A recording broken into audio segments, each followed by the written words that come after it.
medieval history students. My name is Lucretia Helewisa, and welcome to one of my favorite topics, castles. Today, we will be looking at some of the features of a castle and how the castle is both defended and attacked. Please take notes on the paper titled Castle Video Notes and bring them to class with you tomorrow. And with that, here we go. When you think of the Middle Ages, you might imagine knights, lords and ladies, jousting competitions, and bloody battles, probably taking place in or around a castle. Castles were important staging points for conquests and defenses of territories in medieval times. The designs and constructions of these fortresses vary greatly, and many survive today. Today, we think of castles in a very romanticized way. However, in medieval times, castles served primarily a military purpose. They housed armies and acted as garrisons that controlled a particular territory. Many castles were part of a fortified town and sheltered the surrounding villagers in times of war and siege. As time went on, castles also became residences for lords and kings. Castle designs changed over time to keep up with the improvements in siege technology. Castles also had to provide necessities like sanitation, fresh water, and cooking areas, which were especially important when the castle was under siege. With this in mind, let's look at the major defensive features of a castle. First, there was a moat, a large ditch or trench surrounding the outer castle wall. It was a castle's first line of defense. The moat could be filled with water, or it could be a dry moat that had been lined with wooden spikes. It usually had a drawbridge across it that was drawn up when the castle was under attack. Many moats were also dump sites for garbage and sewage. Not all castles had moats. Some castles were built high up on the bedrock and didn't need them. After the moat, there are the outer walls. The outer curtain wall was high, thick, made of stone or brick. Walls could range from 6 to 10 meters high and 1.5 to 8 meters thick. In many castles, wall thickness varied according to the area's perceived vulnerability. Most outer walls had battlements on them as well. There were several kinds of battlements. First, there were crenellations. Crenellations were rectangular blocks alternated with openings across the top of a wall or tower. Soldiers could hide behind the blocks and shoot through the openings. There were also walkways. Some walls had walkways built into the stone, while others had wooden walkways on the inside of the wall where the soldiers could stand guard and defend the walls during battle. Castles might also have something called hoardings. Hoardings were covered wooden overhangs that ran along the top of a wall.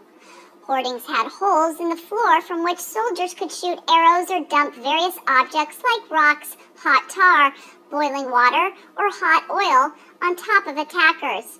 Finally, all castles had arrow loops. Arrow loops were narrow slits or openings in walls and hoardings through which archers and crossbowmen could fire arrows. Many arrow loops were wider on the inside and tapered toward the outside of the wall. This design gave the archer a wider field of view. The castles had other defenses as well. One of these defenses was the tower. These tall, round or square structures were built into the length or corners of the castle walls. They were usually higher than the walls and constructed in the same manner. Rounded towers projecting out from the wall or at a corner gave a better view to the defenders. The walls usually had arrow loops, and the tops could have hoardings or be crenellated or roofed. Gatehouses were inside the wall and connected with the bridge over the moat. But they were more than just doorways. The gates were usually long tunnels with arrow loop towers at either side of the entrance. The outer opening of the gatehouse tunnel was covered by a grated wooden or iron gate called a portcullis. Soldiers could raise the portcullis with a winch and lower it while under attack so defenders could shoot arrows through the openings. In the ceiling of the gatehouse tunnel, there were openings called murder holes. through which defenders could drop objects and hot liquid. The sides of the tunnel also had arrow loops.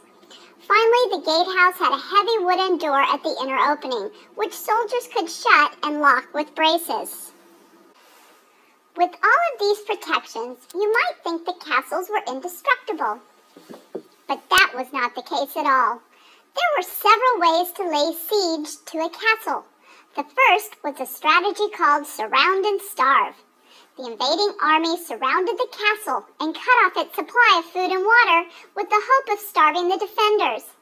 In an effort to spread disease among the defenders, the invaders could use their catapults to send dead or diseased animals and human bodies over the castle walls.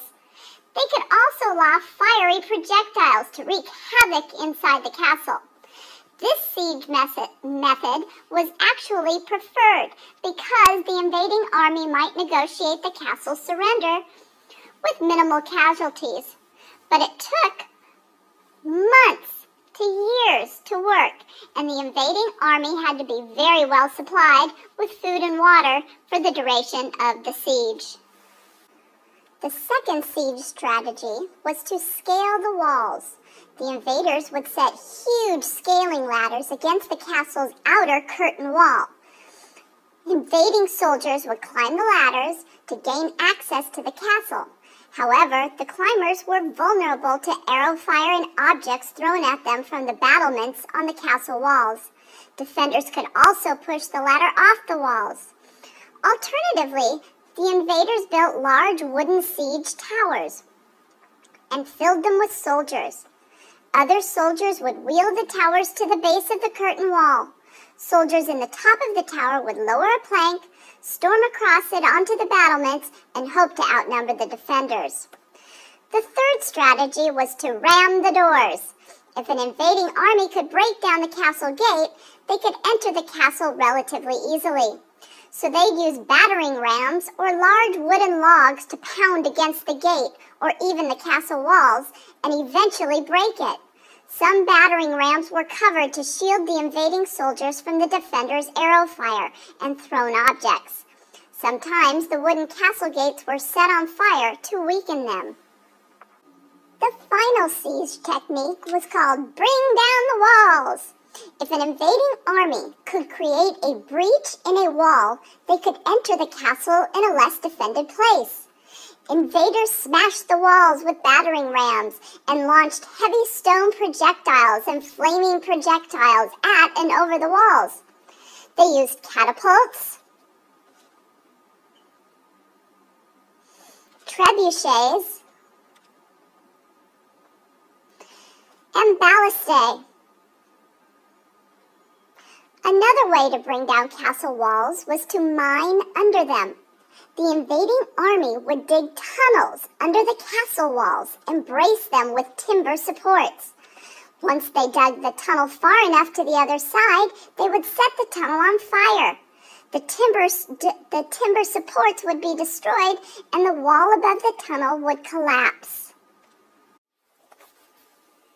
So, medieval historians, now that you are a castle connoisseur and know lots of information about how to both defend a castle and how to attack a castle, please think about the following. If you were a medieval king, would you rather be a castle defender or a castle attacker? Why would you make that choice? Bring your notes to class and be prepared to answer this question. Until then, this is Lucretia Helewisa bidding you farewell.